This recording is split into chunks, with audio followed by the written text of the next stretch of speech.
Tervetuloa meidän ensimmäiseen videoon ja tälle meidän tilille Matka omaan kehoon. Ihanaa, kun löysit tämän ensimmäisen videon pariin. Tällä videolla pääset kuulemaan meidän uuden kirjan Matka omaan kehoon sisällöstä, mitä tämä pitää sisällänsä, vähän teemoista ja sitten kuulet meidän esittelyt. Ja aloitetaanko suoraan siitä, ketä me ollaan? Tosiaan sehän oli se ensimmäinen lyhyt video, missä kerrotaan vähän mikä tämä meidän tilin idea ja tarkoitus on. Ja siellä luvattiin, että koska ihan hienosti unohdimme esitellä yhtään siinä alkuun, niin haluttiin tämä meidän esittely tuoda tähän kirjayhteyteen, koska siitä se lähtee vähän niin kuin matka jatkuu tähän kirjan teemoihin. Ja mä oon siis tosiaan Reetta Enroos tämä on aina tämä itsensä esittely vähän sellainen, että mitäs kaikkea tähän toisikaan. Mutta se, mistä mä oon tähän hetkeen nyt lyhykäisyydessään... Tai vähän pidemmästäkin. Tai vähän pidemmästäkin päätynyt, joo. Mä oon siis nykyään toimin energiahoitajana ja mulla on oma terveydenlähde energiahoitajien koulutus. Ja sitten myös toimin paljon tämmöisen niin kuin, henkisen kasvun, tietoisuuden kasvun matkassa ja teen tämmöisiä niin kuin kasvun matkoja ihmisten kanssa. Ja se on niin kuin hyvin moninainen se kenttä missä niin kuin, tavallaan tämän alan niin kuin, puitteissa toimin. Ja sitten järkkään myös erilaisia tapahtumia ja muita. Ja siellä mun tausta on terveydenhuollosta, eli mä oon taustaltani terveydenhoitaja ja sairaanhoitaja. Ja 15 vuoden ajalta on sitten tuolta tavallaan viralliselta puolelta kokemusta sitten terveydenhuollosta ja ihmisten hoitamisesta sen länsimaisen tieteen tuottaman niin kuin tiedon pohjalta. Ja siellä sitten mä oon ollut aika skeptinen näihin tällaisiin luontaisiin hoitomuotoihin. Mä oon ollut hyvin varovainen siis ihan kaikenlaisiin luontaisiin erilaisiin tuotteisiin ja varovainen tosi monessa, koska siellä maailmassa paljon oli sitä varoittelua, että ei käytettäisi mitään sellaisia aineita tai muita, jotka nyt me heti vaurioittaa, maksaa tai muuta. Mulla on sellainen pelko niitä kohtaan. Ja sitten tämmöisiä niin kuin keholliset menetelmät, esimerkiksi energiahoito, on ollut jo aikaisemmin jotain kokemuksia itsellä, mitkä on ollut ihania, semmoisia rentouttavia ja ihania kokemuksia, mutta se, että se olisi niin kuin jollain tapaa voisi vaikuttaa ihmisen niin kuin fyysiseen kehoon ja fyysiseen terveyteen, ja sillä voisi olla vaikutusta siihen, niin se on ollut mulle ihan semmoinen niin kuin punainen vaate silloin joskus aikanaan. Mun puoliso, mun mies on näistä ollut sit kiinnostunut jo enemmän aikaisemmin. Ja sitten tämmöinen ihan ylipäänsä myös tämmöinen niin kuin oma tietoisuuden kasvu niin kuin, ja omien tunteisiin liittyvät niin semmoiset keholliset asiat, niin kun hän niistä mulle toimitti, niin minusta hän puhui niin kuin hebreaa. Mä en ymmärtänyt sitä ollenkaan, koska se oli niin vahva se mun näkemys siellä se terveydenhoitaja minä, joka näki sen länsimäisen näkökulman kautta ihmisen enemmän semmoisena fysiologisena kokonaisena suutena. Onhan siellä se fyysinen ja psyykkinen toki, mutta että se olisi niin jotenkin niin tiiviisti yhdessä kuin mitä tässä näkökulmassa on. Niin tämä oli mulle semmoinen ei. Etenkin juuri, että siihen johonkin kipuun tai fyysiseen vaivaan voisi olla jotain vaikutusta. Mutta sitten mä kävin itse, mun puoliso osti mulle käynnin energiahoidossa, joka oli sitten tämmöinen enemmän kehollinen, tämmöinen energeettinen jäsenkorjaus.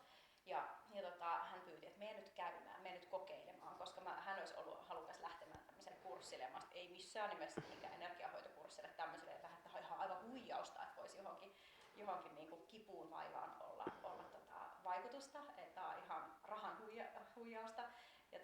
Mutta me lähdin sitten kuitenkin kokeilemaan, kun hän pyysi. Ja se oli mulle tosi vaikuttava kokemus ja se on ollut mulle itselle semmoinen niin kuin merkittävä hetki siihen, että jotain niin kuin aukesi siinä omassa kokemuksessa, että mitä tässä tapahtuu.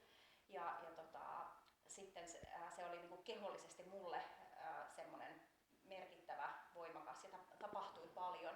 Ja se herätti mulle niin monta kysymysmerkkiä, että mitä mun kehossa tapahtui tämän energiahoidon, energeettisen jäsenkorjauksen aikana. Koska mikä on semmoinen se länsimaisen tieteen tuottama tieto, mitä mä olin oppinut anatomiasta, fysiologiasta, kehon toiminnasta, niin ei niin selittänyt sitä, että mitä tässä tapahtui. Ja sitten vielä kun sai sitä huomasi konkreettista muutosta esimerkiksi selkäkipuun sen hoidon jälkeen, niin mulla heräsi vaan semmoinen niin mielenkiinto, että mikä tämä juttu on, ja mä halusin tietää. Ja ihan vaan sen tiedonjanon takia menin sitten tämmöiselle viikonloppukurssille, mikä oli mieheltäni aikaisemmin kieltänyt, niin halusin vaan niin kuin jotain saada ymmärrystä. Ja sitten kun lähdin siihen tosi nopeasti mennessään, niin aloin tekemään tuttavan pienille harjoitushoitoja ja huomasin, miten paljon siihen ihmisen myös siihen fyysiseen terveyteen voi niin kuin vaikuttaa sillä energiahoidolla. Sitten se tiedonhalu vaan kasvoi nyt sitten lopulta tie on tuonut tähän, että toimin täyspäiväisenä yrittäjänä sitten näiden teemojen parissa. Mutta sitten on myös se, että on ollut mulle tärkeää se tasapaino, että ei mennä niinku liikaa sinne toiseenkaan ääripäähän, koska nämä kaksi maailmaa on usein sellaisia, että sit ollaan joko jommassa kummassa ääripäässä, niin kuin saattaa ihminen herkästi olla, niin sitten et ei mennä vain pelkästään myöskään tämmöisiä niinku luontaisin jotenkin niinku olla sitten ihan lääke- ja lääketiede vastaisia, koska niissä molemmissa niin kuin on ne omat hyvät juttuunsa ja molempia ehdottomasti tarvitaan, niin sit, kun siellä on kuitenkin vahvana se näkemys ja ne kokemukset ihan sieltä niin kuin, ammattilaisena terveydenhuollon niistä erilaisista toiminnoista ja asioista, joita me todella niin kuin tarvitaan, ja sitten on ihan omiakin henkilökohtaisia kokemuksia, jossa niin kuin todella syvästi arvostaa sitä meidän terveydenhuoltoa ja sitä tiedettä. Esimerkiksi oman keskoslapsen aikaa on niin ollut sellainen, että niin kuin ei siinä kohtaa olisi sitten pelkät keholliset ja luontaiset menetelmät ollut se juttu, vaan niin kuin ehdottomasti sit me tarvitaan niin kuin tietyissä hetkissä todella myös tätä meidän nykylääketiedettä, niin se on jotenkin mun sellainen suuri intohimo. Näiden kokemuksien niin kuin kautta tuoda näitä maailmoita yhteen, että sieltä löytyy se tiede ja se kaikki osaaminen, ja sit on se energian ja voidaan sanoa ihan se hengen maailma, joka niin kuin myös on tosi merkittävä osa meitä ja niitä, miten me saadaan nivottua, niin se on se mun tausta tähän hetkeen, mitä teen työkseni ja sitten myös mitä niin kuin sitten tähän kirjaan, mitä kohta päästään käymään läpi, niin mitä sitten halusin omalta osaltani tuoda. Ja sitten elämä kuljetti tällaisen ihanan Essin mun elämään ja minut sinun elämään. Kyllä. Molemmin päin. Ja samaa näkökulmaa ja intohimoa, niin haluatko sä kertoa nyt sitten? Joo. Mulla on taas sitten vähän päinvastainen tämä mun tarina, että mun äiti on ollut hyvin kiinnostunut aina erilaista luontaishoidoista, ja muistan, että mulla oli siis 6-vuotiaana todettu astma, ja siihen muistan, että on käytetty ihan lääkärissä ja on käyttänyt astmalääkkeitä, mutta sitten sen rinnalla esimerkiksi, niin kuin muistan, vielä oli tämmöinen Esko, joku hän on varmaan, en tiedä onko enää elossakaan hetki aikaa, että olisiko hän edes elossa, hän oli vähän vanhempi mies, niin hänen luona käytiin ja sain sitten homeopaattisia ja jotain tämmöisiä muistan jotain joku nokkosta, mikä sisälti joku tämmöinen pilleri. Mä muistan vieläkin, miltä se niinku maistuu ja minkälaisessa purkissa se oli, että mä mietin, että vau, että niinku jotenkin siinä oli, että vau, että mitä se niinku tää on, ja niitä sitten käytiin, ja jossain vaiheessa muistan, että mä en niinku enää käyttänyt niitä astmalääkkeitä, että ehkä vajaa vuoden käytiin, ja sitten mä en tiedä, miksi ne on lopetettu, mutta kuitenkin. Ja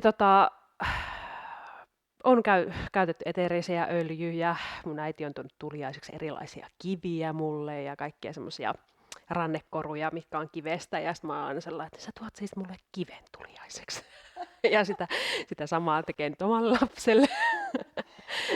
Ja et muistan, mun äidillä oli semmoinen kaveri, jonka kanssa he puhuivat tosi tämmöisiä henkisiä asioita, ja mä olin todella kiinnostunut niistä, että mä muistan, että mä halusin aina jotenkin mukaan, että mä kuuntelen sitä kaikkea, mitä ne puhuu, ja sitten mun äidin kaveri teki tosi paljon erilaisia hoitoja, että hänellä kävin ihan pienestä saakka, niin kun, että mua on hoidettu, ja jos mä oon pelannut jääkiekkoa, jotain vaivoja siinä, niin sitten mua on hoidettu luontaisilla hoitomenetelmillä. Muistan yhdenkin miehen, mikä sanottiin, oliko se joku poppamies, mä en tiedä mikä se oli niin kuin, mulla oli polvi kipeä, että mikä se oli se mitä hän niin kuin teki, mutta hän niin kuin hoiti mua kyllä. Olisiko ollut joku kalevalainen jäsenkorjaaja tai joku tämän tyylinen, että tosi paljon ollut siellä niin kuin maailmassa, ja muistan, että mä olen todella kiinnostunut siitä, niin kuin, että vau, että mitä tämä niin kuin on. Ja sitten olen aina nähnyt siis energiaa ja auroja, ja muistankin jossain kohtaa mä kysyin mun äidiltä, että olisiko mä ollut 10-vuotias, että mitä ne on ne valot ja värit siellä opettajan yläpuolella. Ja sitten hän oli vaan, että siis mitä? Että sä näet auroja, ja sitten mun isäpuoli näki kanssa auroja, mutta mä en tiennyt sitä silloin, koska mä en niin kuin, tiennyt edes tätä käsitettä, että mikä tämä on, tämä palo ja väri täällä ihmisen ympärillä. Ja sitten me äiti oli, että katso, että minkä värinen aura hänellä siis on mun äidillä, ja sitten, että joo, ihan selkeästi vihreä, ja kysyttiin siltä mun isäpuolelta, että kato kanssa, että minkä värinen, niin se on kanssa vihreä. Ja sitten mä niin kuin, okei, että tämä on jotain tällaista, mitä mä niin kuin näen ja mitä on jotain, mitä mä voin niin kuin lisää tutkia. Ja jotenkin mä ajattelen, että tämä mun tie on mennyt siihen, että mä aistin aika paljon kaikkea ja näen, niin sitten mä haluan selvittää, että mitä tämä on, mitä mä näen ja aistin. Ja sitten mä oon ruvennut niin kuin sitä opiskelemaan. Ja sitten tietenkin kun on kasvanut vanhemmaksi, niin se, että mä oon kokenut nämä jotenkin ristiriidassa toistensa kanssa, että tämä on jotain huuhaata, mitä mä näen ja koen ja tunnen. Ja sitten on tämä länsimainen tiede, mikä on se oikeassa oleva. Niin sitten mä oon niin ruvennut tutkimaan sitä, että no okei, no kertokaa mulle, mitä tämä sitten niinku on. Mitä mä koen, mitä mä näen, mitä tämä on, että mä aistin näin herkästi kaikkea. Niin kertokaa niinku sieltä näkökulmasta sitten. Ja sitten mä oon niin lähtenyt tutkimaan sitä, että mä oon vähän niin tämmöinen utelias tutkimusmatkailija tämän asian kanssa ja tykkään niin tutkia sitä monista eri näkökulmista, että mitä tämä voisi olla tässä näkökulmassa, mitä tässä, miten tiede selittää tämän asian. Ja sillä matkalla on edelleenkin ja on tosi paljon siis kokenut erilaisia hoitoja ja erilaisia terapioita, että yksi kerta laskin, että 50 erilaista tämmöistä hoitomenetelmää mä oon siis kokenut, ja siihen mä lopetin sen laskemisen. Että mä ajattelin, että no, se on ihan riittävä määrä, että on siis ollut todella kiinnostunut tästä ja jotenkin oman kokemuksellisuuden kautta, mutta myös sitten niin kuin opiskelemaan itsekin. Ja mitä mä teen siis nyt? Mä olen siis tosi pitkään yrittäjä. Sulla on sun sukunimi, niin sanot tässä kohtaa. Onko mä sanonut nimeesi? Ei, mä sanon, että sä oot Essi. Okei, no mä oon sitten Essi Määttä. Ja ihan hyvä pointti, kun mä esittelin itteni. Niin. Ja mitä mä olin sanomassa? Niin, mitä sä teet nyt? Niin, mitä mä teen nyt? Niin, mä olen siis pitkään yrittäjänä. 19 vuotta taitaa nyt kesällä tulla, ehkä oikein laskettuna. Ja on siis lähtenyt yrittäjäksi sen takia, että mä en joutuisi ikinä oikeisiin töihin. Kun mä oon vielä jääkiekkoa ja sitten onko nyt 16 vai 17 vuotta on ollut sitten niin kuin hyvinvointi- ja sosiaali- ja terveysalalla tehnyt aina jotain. Ja jotenkin ehkä se liittyy siihen, että aina kun jotenkin kehittyy ja kasvaa itse, niin sitten ei pysty tekemään sitä vanhaa enää, kun se tietoisuus niin kuin avautuu ja laajenee. Ja tällä hetkellä siis koulutan Natural Body Mind Working-koulutusta hyvinvointialan osaajille. Meillä on semmoinen vuosikoulutus ja verkkokoulutus siihen liittyen, tämmöiset keholliset tunnetaidot. Ja se on enemmän tämmöinen niin kuin maanläheisesti ja enemmän tämmöinen niin kuin länsimäisen tieteen näkökulmasta, vaikka mä itse jotenkin mä ajattelen, että on aika korkealla, lentelen välillä tuolla sfääreissä ja on sellainen, että on tosi herkkä myös aistimaan sitä, mitä tavallisesti ihmiset ei näe niin kuin silmillä, paitsi itse näen, niin sitten tätä energiaa täällä ympärillä myöskin. Mutta sitten jotenkin teen työtäni tosi maanläheisesti, vaikka käytän apuna tosi paljon myös sitä niin kuin tämänkin YouTube-kanavan niin kuin tietoisuutta yleensä meditoimalla, mitä niin kuin laskeutuu se ikään kuin tämmöinen johdatus sitten siihen, niin sitä kuuntelen niin kuin työssäni. Yhdistät upeasti sitä sisäistä viisautta ja ohjausta ja sitten sitä Kyllä. tiedettä niin kuin mikä. Kyllä. Ja oma missio on niin kuin tuoda tätä tämmöisellä maanläheisellä tavalla, että me voitaisiin ottaa tämä sinne vaikka julkisellekin puolelle, koska se on myös sitä, se tiede on sitä, se on olemassa tähän liittyen ja niin kuin, että miten voidaan sitä niin kuin tuoda ihmisille avuksi, niin se on oma tämmöinen missio. Pitäisikö meidän sitten kertoa, kun me ollaan nyt hyvin tässä kirjattu meistä, ehkä riittävästi, kerronko me kaikki jo oleelliset asiat ja oman nimeni lähinnä. Ja tämä on meillä monet asiat meidän niin me ollaan sopivasti samanlaisia ja ihanasti erilaisia. Kyllä. Meidän niin ne historiat täydentää toinen toisiaan ja mä oon enemmän ollut semmoinen hyvin, mä koen, että mä oon edelleenkin maanläheinen tyyppi, mutta hyvin silleen niin maanläheisissä asioissa ja nyt se mun työ on enemmän siellä energian ja sitten myös hengen ja tietoisuuden kasvun tasolla ja siellä niin kuin asioissa. Mm. Ja sitten sulla on se kaikki ollut se sisäinen kokemus siitä, kaikesta Kyllä. siitä jo aikaisemmin ja nyt sä toimit enemmän niin kuin siinä, niin kuin, miten se sanotaan? Maanläheisesti. Niin. Ja Tai joo, ja enemmän tässä niin niin. kuin fyysisellä tasolla. Niin, kyllä. Niin kuin Joo. se, mitä niin kuin tuot. Kyllä, vaikka tiedän, että se niin kuin energianäkemys on siellä Niin. taustalla, mutta mä jotenkin ajattelin ihan sama, mitä sanoja me käytetään, koska se kokemus on sama. Niin, Siis niin kuin, mitä mä teen tuossa työssä, että sit mä ajattelin, että se vaan niin kuin helpommin pystyy vastaanottaa, jos nämä asiat, jos puhutaan vaikka tunteista, no kohta me päästään sinne, niin miten se on helpompi ehkä ottaa, jos ei ole vielä niin kuin ihan Kyllä. auki näille asioille. Niin, kyllä. Ja ihan samahan, miten sä sen ajattelet, onko se Niinpä. energiaa vai tunnetta vai Niinpä. hermoston toimintaa tai hormoneja, niin Ja näin kaikki yhtä. kyllä. Ja Kaikki se niin. yksi. Me ollaan Niin. haluttu. Ei Kyllä. ihan mahdollista. Mutta siis kaikesta tästä meille tuli tämä ohjaus. Kyllä. Ohjaus kirjoittaa tämä kirja Matka omaan kehoon, löydä sisäinen viisaus ja terveys, joka on siis viisaselämän kirja, tai kustantama kirja nyt alkuvuodesta 2025 julkaistu. Ja juuri tuoda nyt näitä maailmoita yhteen, koska kun me näistä asioista ollaan yhdessä keskusteltu ja se työ, mitä tehdään, niin jotenkin juuri se, että on paljon materiaalia, missä hermosto-oppia ja kehollista, ja sitä niin kuin on niin kuin kuitenkin jo aika paljon ollut. Niin, kyllä, mutta ei ihan hirveästi suomeksi kuitenkaan. Ei ole hirveästi suomeksi. Ja sitten myös tämä niin kuin energialääketieteen maailma ja kirjallisuus, niin sitä on jonkin verran suomeksi, mutta sitten se painottuu niin kuin siihen. Niin ei ole ollut semmoista teosta, missä ne tuotas juuri, niin kuin, että ei ole taas joko tai, vaan missä ne olisi niin kuin yhdessä, miten ne kulkee niin kuin käsi kädessä, niin se oli se meidän halu, ja juuri nimenomaan, että se on niin kuin siellä niin kuin kehon tasolla, koska paljon meillä on viime vuosina ollut paljon tähän niin kuin mindfulnessiin ja tämmöisen mielentason erilaisiin työkaluihin, niin on tullut enemmän tietoisuuteen, just meditaatio ja muut niin kuin tämmöiset enemmän siinä niin kuin neuroplastisuuteen niin kuin liittyvät asiat, niin ne on niin kuin tutumpia jo ihmisille. Mutta sitten se, että ollaan nimenomaan nyt siellä niin kuin kehon tasolla, ja koska siellä se nimenomaan yhdistyy se hermosto ja se energia-anatomia ja kaikki se pääsee niin kuin yhteen. Niin.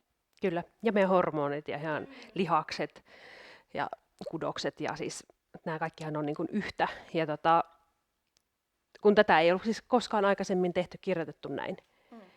Ei meidän tietojen mukaan. Joo, paitsi että nyt luen yhtä kirjaa ja sitten mä ajattelin, että nythän mä niin Joe Dispensan se, sanotaanko se niin? Joe Dispenza. Joo, kyllä, joo.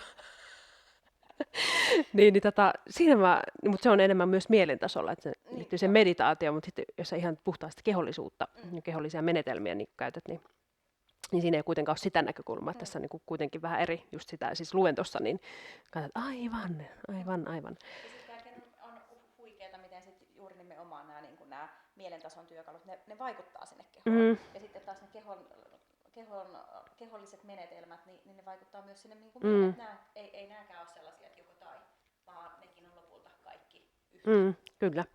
Ja tosiaan tähän ollaan koitettu, tai ollaankin 200 sivua, mä just katsoin, että paljon tässä oli sivuja, niin 200 sivua tätä aihetta vähän koitettu erilaisista näkökulmista tuoda tätä yhteen, että mistä me puhutaan, vaikka just sitä, että tukahdutetut tunteet aiheuttaa meille fyysisiä sekä mahdollisesti psyykkisiä haasteita, että mistä se johtuu, mikä on se juurisyy, ja sitten just että nämä meidän traumat ja kiintymyssuhteet, miten ne vaikuttaa meidän tunteiden säätelyyn, miten meidän niin kuin hermosto kehittyy sieltä ihan niin kuin varhaislapsuudesta jo sieltä kohtuajasta, minkälaisia meidän vanhemmat on ollut, minkälaisia ne taakkasiirtymät meidän, niin kuin, meidän isä ja äidin takana on, minkälaisia kokemuksia heillä on meidän isovanhemmilla, mitä tämä taakkasiirtymäkäsite edes tarkoittaa, ja miten se vaikuttaa vaikka kiintymyssuhteisiin.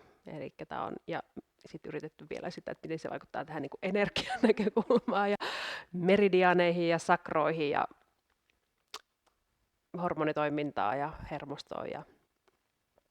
Että tämä niin kuin, siis aika iso työhän meillä tässä oli. Ja sitten kun ei tätä ole tehty, että me koko ajan jouduttiin pallottelemaan, että okei, kun tämä menee tässä näin ja tässä energianäkökulmassa näin ja tässä länsimaisessa tieteessä näin, niin miten me niin kuin saadaan tämä yhdistettyä, niin niin tämä oli meillekin siis todella mahtava semmoinen niin oppimatka tämän äärelle, ja siis kuinka paljon me odottiin jotain, että meillä on joku haaste, mitä me mietittiin, että miten tämä menee, ja piti sit tosi monista eri lähteistä tutkia, ja sitten oman tämän sisäisen viisauden kanssa, ja muistan jonkun hetken, kun oli viime kesänä tuolla Hämeenlinnassakin ja mietin, että kun nyt tulee tämä jännitys, niin miltä tämä tuntuu mun kehossa, että mulla tuntuu, tämä nousee tuolta lantiosta jotain, semmoinen kuuma aalto ja kaikkea tämmöistähän me niinku palloteltiin tosi paljon. Kyllä.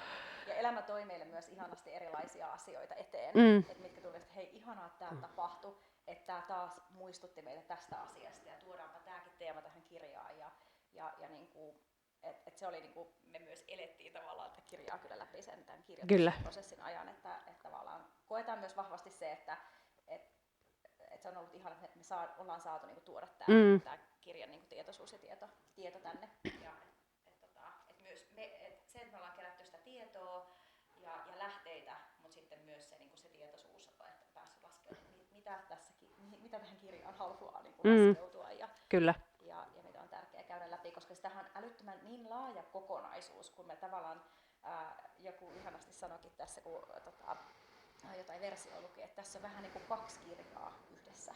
Ja sehän tässä niin kuin onkin, jos ne 2 niin ne teemaa. Niin sitten se, että kun kaikista näistä aiheista, mitä tässä niin kuin ollaan käyty läpi, niin hermostoa ja energia-anatomiaa, tunteita, traumoista, taakkasiirtymistä, niin kaikista näistä melkein voisi jo niin kuin kirjoittaa niin kuin yhden kirjan. Kyllä. Niin sit se, että me ollaan saatu niin kuin sopivasti, että ollaan menty niin kuin riittävän syvälle, mutta missään aiheessahan ei niin kuin pystytä, eikä ollut tarkoituskaan, että mennään niin kuin oikeasti ihan tosi syvälle, koska tämä on sellainen niin kuin ajatus, tämä on sellainen skaalaus vähän niin kuin kaikkea tätä.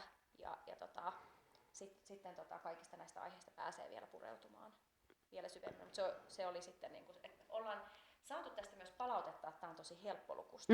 Kyllä. On kiva, että, että vaikka tässä on tämmöistä tietotekstiä, niin se, että on helppolukusta ja silleen kevyttä, että on niin kuin, meidän palautteiden mukaan aika helppo omaksua. Kyllä. Kuitenkin tämä mitä tässä on. Joo. Ja me haastateltiin tähän, oliko nyt 9 vai onko tässä 9 eri menetelmää vai pitääkö luntata? Molemmat unohtaa. Mun mielestä se on 10 menetelmää, joista on tietenkin meidän omamme ja sitten 8 haastattelua. Kyllä. Joo, 10. Oli pakko varmistaa. 10 vihollista menetelmää ja sitten tosiaan niistä on meidän on tämä energiahoito ja sitten Essin Body Mind Working koulutus tai menetelmä ja sitten 8 haastattelua. Kyllä. Ja ollaan haluttukin vähän niin kuin eri näkökulmista tuoda tähän, että oltaisiin varmasti vielä lisääkin voitu ottaa, mutta tosiaankin on rajallinen määrä sivumääriä, mitä oliko meillä nytkin jo yli sen, mitä piti. Merkkimäärä meni niin. yli, mutta on saatu taitolla mukavasti kuitenkin sopivan pitää. Niin, kyllä. Mutta joo, niin se oli meille myös tosi tärkeää tähän maailman aikaan, mikä on meille myös sellainen tärkeä se näkökulma, että niin kuin just niitä erilaisia tuodaan yhteen, että ei nyt pelkästään nämä niin kuin meidän niin kuin hermosto- ja energianäkökulmat, vaan sitten kun on niin paljon muitakin huikeita ammattilaisia näkökulmia, suuntauksia, mitkä niin kuin siitä oman niin kuin viitekehyksen kautta hoitaa ihmisen kehoa, työskentelee ihmisen kehon kanssa, tunteiden kanssa, niin haluttiin siksi tehdä näitä haastatteluja tähän, että se tuo vielä sitä laajempaa näkökulmaa, koska jokainen just löytää sen oman väylänsä sinne, että mikä on se paras tapa itselle lähestyä ja siitäkään ei kannata jäädä jumiin siihen itselle parhaaseen juttuun, vaan siitä huolimatta aina pitää mukana se Kyllä. kokonaisuus. Joo, ja mä tykkään niin tässäkin ajatuksessa se, että kun meillä kaikillahan on joku semmoinen omanlainen näkökulma, miten me katsotaan tätä maailmaa niiden meidän omien kokemuksien kautta ja mitä me ollaan opiskeltu, niin sitähän muotoutuu se meidän näkemys tästä maailmasta. Niin jotenkin se, että olisikin itse semmoisessa ei-tietämisen tilassa, että vitsi, voinko mä katsoa tätä kaikkea tosi niin kuin avarakatseisesti. Ja sellainen mä oon ainakin pyrkinyt siis, että mä oon testannut niin kuin erilaisia ihan vaikka psykoterapiaa, siellä trauman hoitoa, silmänliiketerapialla, sitten mä oon kokeillut ihan jotain, siis kaikenlaista, niin jotenkin sellainen, että mulla ei olisi niitä ennakko-oletuksia tästä, vaan mä saan sen kokemuksen ja se joko toimii tai ei toimi. Ja sitten mulla, mikä ehkä myös oli tämmöinen innoittajana, kun mä luin yhden semmoisen kirjan. Ja siinä sanottiin, että niin tämmöiset luontaiset hoitomuodot, tai puhuttiin vaihtoehtohoidosta, perustuu siihen, että ne vaihtoehtohoidon asiantuntijat tai... Niin, mistä mä puhuin? Mutta siinä kirjassa sanottiin, että vaihtoehtohoidon ammattilaiset, niin se perustuu siihen, että he kohtaa sen asiakkaan siis.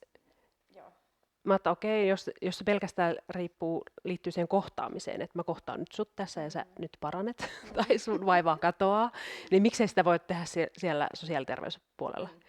Niin sit mä oon, että just, että jos kirjoitetaan tuommoisesta asiasta, mistä ei tiedetä oikeasti yhtään mitään, koska näähän perustuu ihan monet tämmöiset luontaiset hoitomuodot perustuu vaikka 3 vuoden koulutukseen, niin eihän siellä 3 vuotta opiskella sitä, että miten mä kohtaan sut, vaikka se on tärkeää. Se on todella tärkeää ja se luo sen turvan siihen työskentelyyn. Mutta kyllä se ihan vaikka vyöhyketerapiassa, niin kyllä siellä ihan painellaan ne heijastepisteet. Ja, niin sitten jotenkin se, että jos jotain väittää, niin mä ajattelin, että käypä kokeilemassa eka. Niin, ja sitten kun näitä on niin laajalla skaalalla, erilaisia, missä on just eri viitekehys, mihin se liittyy, niin me ei voida kaikkia pystyttää huuhaaksi ja kaikki nämä ei toimi. Kyllä, todella. Joo, ja siksi tarkoin tähän vähän, että sanoit nyt vaihtoehtoisesti. Mutta se oli siinä kirjassa oleva termi. Joo, koska se on just meille se tärkeä siinä, tai itse tykätään käyttää tätä täydentäviä hoitomuotoja. Et just sekin, että se ei ole se, mikä siellä monissa kirjoissa ja lähteissäkin puhutaan vaihtoehtohoidoista. Et meillä pitäisi olla jotenkin se vaihtoehto, että joko tai. Vaan ja mitä sä sanoit, että se olisi? Mä sanoisin kyllä ehkä luontaiset, koska se täydentäväkin, että mitä se täydentää. Niin, totta. Joo, luontaiset hoitomuodot ehkä sit siinä on se herkästi siinä ne ajatellaan tämmöisenä rohdoskapseli tämmöisenä. Mulle tulee se mielikuva luontaishoidoista, että ne on tämmöisiä luonnon rohdoslääkkeitä ja tämmöisiä, mutta hei, laitapa sinne kommenttikenttään, että mikä sun mielestä olisi hyvä termi, koska tämä on vähän haastava. Kyllä. Siis todella haastava. Että mitä tämä on. Niin, ja just tämä, että kun ne sanat tavallaan meillä kaikilla on eri sanoihin se joku oma, että mikä meille kullakin kytkeytyy johonkin sanaan, joku mielikuva tai se oma näkemys, niin siksi se voi olla tosi kyllä. erilainen. Ja ehkä siksi ei tarvitse myös liikaa takertua sanoihin, mutta sitten me kuitenkin eletään tässä sanojen maailmassa, niin ne on myös merkityksellisiä. Kyllä, joo. Ja sitten jos mä mietin vaikka itseäni, mitä mä koulutan, niin sehän ei ole, siis mitä se on se periaatteessa luontaista, koska siinä ei käytetä mitään lääkitystä. Mutta siihen kuitenkin perustuu tieteeseen, mutta siinä on kuitenkin, mä ajattelen, että siinä on, mitä se sitten on, ja tosi vaikea tämä, että mihin se sitten liittyy, koska siellä on kuitenkin se, mä oon yhdistänyt siihen monta tämmöistä länsimaista näkemystä ja näin, mihin se liittyy, mutta siellä on myös ehkä, kun puhutaan vaikka tunteiden vapauttamisesta, niin mä ajattelen, että vaikka psykologiassa ei ole semmoista ymmärrystä, että miten sä vapautat tunteen. Kyllä. Sepä. Joo, se on meille tärkeää se oikeasti se kaikki työ, mutta valtaosa siitä meidän työstä se, että juuri, että vaikka meillä on paljon hermosto-oppia, että miten se hermosto toimii ja miten meidän pitäisi säädellä sitä, mutta jos me jäädään siihen säätelyn tasolle, niin että vaan säätelemään niitä tunnetiloja, niin sit se sisäinen tila ei muutu. Ja sitten just tämä, että siellä on se tunteiden se näkemys siitä kehomuistista, mikä on sitten enemmän sitä mitä se, kun tiedetään vaikka täällä psykoterapian maailmassa se, että ne sieltä triggeröityy nämä tunteet, siellä että eletään niitä vanhoja, mutta se energiamaailma täydentää se ymmärrys sitä, että miten se jää sinne kehoon, mikä se on se olomuoto, missä se on siellä kehossa ja hermostossa, ne erilaiset tunteet ja kokemukset, voidaan oikeasti niitä vapauttaa. Kyllä. Ne jäädä siihen säätelyn tasolle, vaan säätelemään niitä tunteita tai hermostollista tilaa, vaan päästä aidosti vapautumaan. Niin se on se, mitä tavallaan se keho muisti siellä mukana. Kyllä. Mistä sitten samalla tietysti tehdään, että se ei ole myöskään pelkkää vapautumista. Kyllä, juurikin näin. Ja sitten ehkä tämmöisissä luonnollisissa vaihtoehtotäydentävissä hoitomuodoissa, mistä puhutaan, niin siellä ehkä mä jotenkin, mikä se on mun henkilökohtainen kokemus, kun on testannut kaikkea ja opiskellut, niin on se, että me keskitytään siihen, että me vapautetaan niitä kokemuksia ja niitä tuntemuksia tai jotain, mitä on jäänyt joskus kesken tai mitä me ollaan tukahdutettu, niin sitten mä jotenkin ajattelen, että me tarvitaan jotain muutakin vielä. Se ei riitä, koska sitten just se, että me tarvitaan myös sitä, jos me halutaan vaikka uusia semmoisia eheyttäviä kokemuksia, jos meillä on aikaisemmin ollut vaikka kokemuksia siitä, että ei ole kovin merkityksellisiä ihmissuhteita tai niissä ihmissuhteissa tapahtuu aina jotain, niin jotenkin mä ajattelen, että se ei riitä se, että me pelkästään niin kuin vapautetaan sitä tunnetta, mitä siihen liittyy. Sehän yleensä liittyy sinne varhaisiin kokemuksiin, miten me ollaan kiinnitty meidän vanhempiin, meidän kasvattajia, mitä siellä vaikka onko koulukiusaamista, mitä tahansa siellä niin kuin on, niin mä jotenkin ajattelen, että se ei pelkästään riitä, että me jotenkin eheytetään sitä kokemusta, vaan me tarvitaan oikeasti myös taitoja siihen, että me pystytään niin kuin luomaan turvallisia, terveitä ihmissuhteita, vaikka just ne vuorovaikutustaidot tai tunnetaidot yleensäkin. Että kyllä me tarvitaan sitä säätelyäkin siellä, että me ei voida vaan, että jos me ollaan vihaisia, niin suoraan vaan, että saakelin, en mä saa tärsyttää siinä, vaan me niinku voidaan niinku rakentavalla tavalla kertoa se, miltä meistä tuntuu joku asia, kun se, että me parotaan se joku, mutta tähän parotaan, tai siis kaadetaan se tuntemus jonkun niskaan, mutta tähän siis varmasti kyllä tapahtuu, koska ihmisiä ollaan, mutta siis sellainen, että olisi niinku suurimmaksi osaksi sitä, että me pystyttäisiin myös kertoa niinku itsensä kautta, että miltä tämä tuntuu. Kyllä. Ja silti pitää koko ajan sitä yhteyttä yllä niinku tärkeisiin ihmisiin. Sepä, kyllä siis todella, että siihenkään, et ei pidä jäädä liikaa siihen jatkuvaan erilaisten kesken jääneiden niin kuin hermostollisten tilojen tai energioiden purkamisen tavallaan, vaan me tarvitaan niitä terveitä ihmissuhdetaitoja ja tunnetaitoja siihen niin kuin yhteisöjä. Kyllä. Ja siis kaikkea sitä hyvää ja keskittymistä siihen myöskin, että mitkä kaikki asiat on hyvin omassa elämässä, luoda semmoisia niin kuin voimauttavia tunteita itseensä, koska nehän on myös tosi eheyttäviä, mitä vaikka tämmöinen oksitosiini tekee meidän kehossa ja vaikka niin kiintymyksen välissä ja yhteyden muodostamiseen ja samalla niin kuin miten se vaikuttaa hermostoon ja sitten myös se energia vaikka meidän välissä ja se ihan niin kuin, miltä niin kuin näkökulmasta sä haluat katsoa. Että just kun tää on niin laaja, mutta sitten niin. myös niin kiehtova kokonaisuus, mitä kaikki elementit tässä niin kuin, just kun siinä niin kuin meidän energia, se on niin kuin, se tavallaan keskustelee keskenään. Niin, kyllä. Sitten se meidän niin kuin yhteinen, niin se vaikuttaa siihen meidän hormonitoimintaan. Ja hermoston se nimenomaan kaikki peilisolut ja se meidän hermosto, miten ne niin kuin, liittyy tavallaan yhteen. Ja, niin siis se on monta eri tasoa, millä me ollaan yhteydessä. Kyllä. Tässä näin. Ja se on semmoista niin kuin näkymätöntä tasoa. Kyllä. Joo. Ja tieteen näkökulmasta vaikka just nämä peilisolut ja hermosto, että me ollaan niin kuin hermostollisessa yhteydessä toistemme kanssa, me herkästi aistetaan, että okei, nyt tuli tommoinen tunnetila, mä tunnen sen omassa kehossa, niin tämähän on ihan liittyy tutkittuun tietoon. Mutta samalla, miten me ollaan avattu tässä kirjassa, se liittyy myös just tähän, mitä kerroit, tähän näkökulmaan, että me voidaan niin kuin energiatasolla aistia, että onko se aura, onko se energia, onko se joku sielutason yhteys, niin kuin, että tässä on niin kuin monta eri tasoa, ja mä ajattelin, että nämä kaikki saa olla. Tässähän ne on samassa läjässä kaikki. Ja että kuinka niin kuin tietoiseksi tuleekaan sitten tästä maailmasta, että esimerkiksi vaikka, jos miettii vaikka semmoista, että tapaa jonkun ihmisen, niin kuin mekin ollaan tavattu, niin kyllähän siinä on heti semmoinen tuttuuden tunne ja se niin kuin sielutason. Bondataan jotenkin. Niin, kyllä.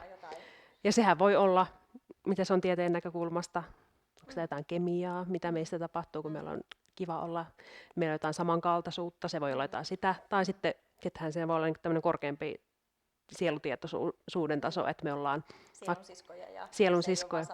Kyllä, tai vaikka edellisten elämien, jos sitä haluaa katsoa sieltä näkökulmasta, niin joku yhteys. Että kaikki varmaan omalta taholtaan niin kuin totta ja totta sulle, mitähän sä haluat niin kuin katsoa. Niin kuin se, joo, ja sitten se sit mä koen tämän niin kuin tosi ihana niin kuin tämän kirjan jotenkin, että sä tuot siinäkin mielessä jotenkin yhteen siihen niin kuin kehon tasolle ja tietoisuuteen. Ihmisiä, jotka on elänyt hyvin siellä, niin kuin, jos on tuttua nämä tietoisuuden tasoista, kun puhutaan 3D-tasosta, tai ylipäänsä tässä, jotka elää tätä, on hyvin niin kuin kiinni tästä fyysisessä maailmassa, että tieteen maailmassa ja mitä me voidaan fyysisesti nähdä ja kokea ja tässä maailmassa, niin tämä kirja on, niin kuin, ja nämä teemat lähtee niin kuin herättelemään siihen, että on enemmän, meillä on myös se energia meidän kehossa ja meidän välillä ja ympärillä, että lähtee niin kuin se energia ja se tietoisuus niin kuin tavallaan kohoamaan, ymmärtämään, se voi lähteä niin kuin, se tietoisuus niin kuin kohoamaan ja jopa lähteä semmoiseen vähän niin kuin, jopa herättää mielenkiintoista enemmänkin tämmöistä sielutietoisuudesta tai toki pääasiat on niin kuin se sinne omaan kehoon, että siellä on se, niin kuin, se tietoisuus. Mutta sitten ihan tosi tärkeä on myös se suunta sieltä toisesta suunnasta niin kuin, tavallaan alaspäin. Et on myös ihmisiä, jotka on tosi paljon just niin kuin, nyt en muista puhuinko mä tässä vai oliko se taisi olla tuossa meidän siinä ekassa lyhyessä videossa siitä, että on tämä niinku tietoisuuden kasvu ja tämä henkisyyden kiinnostus henkisiä ilmiöitä ja kokemuksia kohtaan on niinku selkeästi tässä niinku kasvanut ja kasvamassa. Ihmiset tulee enemmän tietoiseksi, mutta siinä on se riski, että mennään niinku vähän sieltä vähän niin kuin ohituskaistaa. Mä puhun henkisestä ohituskaistasta, että mennään sinne niin kuin sieltä tästä maailmasta, niin löydetäänkin se jonkinlainen hengen maailma, energian maailma, mikä sana se taas kellekin on. Ja sitten on myös paljon ihmisiä, keille se olisi tärkeää, että sieltä se tietoisuus laskisi myös siihen meidän kehoon. Eli tavallaan koen, että tämä kirja niin kuin toimii kahteen suuntaan. Jos onkin niin kuin löytänyt jotain niin kuin mielettömiä ehkä hengen maailman kokemuksia, niin sit sieltä se saattaa olla semmoista niin maadottumatonta, vaan sen pitää myös integroitua tähän meidän fyysiseen maailmaan. Niin sitten kun sen lähtee laskeutumaan, se tietoisuus laajentuu sinne omaan kehoon ja siihen, mitä me täällä kannetaan, niin silloin se kaikki pääsee niin kuin aidosti yhdistymään. Kyllä. Ja kun me ollaan kuitenkin tässä maanpäällisessä elämässä, meillä on tämä nahkapuku tässä päällä, jos ajattelee niin kuin, vaikka, niin kuin, että olemme sieluja, mutta sitten meillä on nyt tässä olomuodossa tämä fyysinen keho, jossa on hermosto, meillä on tunteet, meillä on hormonitoiminta, meillä on erilaisia haasteita, meillä on erilaisia sairauksia, meillä on hyvinvointia, miten voidaan niin kuin, ylläpitää tämän kehon hyvää hyvinvointia vaikka syömällä hyvin ja liikkumalla ja näkemällä meille tärkeitä ihmisiä ja tekemällä meille merkityksellisiä asioita, niin että niin kuin monta eri tasoa. Joo, mutta ehkä me päätetään tämä ensimmäinen video tähän. Oliko sulla vielä? Sulla olisi ollut varmaan pari muutakin juttua vielä. Pari muutakin juttuja. Ei vaan, mä aloin papan mukaan suunniteltu tätä etukäteen. Pieni tsekkaus aivoissa, että oliko vielä jotain, mitä haluttiin tähän. Joo. Puhuimme tästä itse kirjastakin, mutta kyllä. Joo, ja ehkä tässä nyt meidän YouTube-video, mikä tämä on, tilillä. Tämä on niin uusi juttu meikäläiselle, niin tilillä, kanavalla, niin päästään sitten sukeltaa vaikka syvemmin johonkin tiettyyn teemaan, ja niitähän voi sitten toivoa meiltä, ja tosiaan tarkoituksena on, että me haastateltaisiin myös niin kuin muita alan ammattilaisia monesta eri näkökulmasta, ja sitten olisi myös se, että me päästäisiin itse testailemaan erilaisia hoitoja, ja me tietenkin ja niin kuin näyttää teillekin niitä, että mitä se on, ja ehkä myös siihen, että se ei liity pelkästään kohtaamiseen. Ja tarkoituksena, että me aloitetaan niin kuin näistä meidän niin kuin, mitä me tällä hetkellä tehdään, niin pääset kurkistamaan sinne maailmaan ja sitten. Koska on ollut jotain sellaisia yksittäisiä, mitä ollaan vaikka someen tehty joku video, niin joskus tehtiin sellainen lyhyt pätkä vaikka, missä mä tein energiahoitoa esille, ja siitä tuli useampi, niin kun tuli sen jälkeen hoito, että nyt kun hän niin kun näki, hän on seurannut niitä mun tiliä ja juttuja, niin, ja kuunnellut että kun siitä ei oikein saa mitään konkreettista kiinni, ja mitä siellä tapahtuu, niin sitten se, että kun näki sen, että mitä siellä oikeasti tapahtuu, niin sitten herätti mielenkiin, että hei, mä voisinkin lähteä oikeasti kokeilemaan, että tuotaisiin teille niin kuin näkyväksi näitä että minkälaista se on, se luo semmoista turvaa, ja sitten on myös jotain niin kuin konkreettista siihen, kun menee jotain uutta testaamaan. Niin. Kyllä. Joo, mutta mä oon jotenkin tosi onnellinen tästä meidän YouTube-kanavasta. Tähän, siis niin kyllä, me ollaan siis nyt pari tuntia sitten, ihan 1,5 tuntia. Mitä tästä on aikaa? Onko 2 tuntia sitten, kun tuli semmoinen, että ruvetaan tekemään tällaista. Tämä on kyllä tosi kiva idea. Ja katsotaan, mihin tämä laajenee ja mitä tässä tapahtuu. Mutta ihanaa, pistä seurantaan. Eikö niin sanota varmaan sellainen, että pistä seurantaan.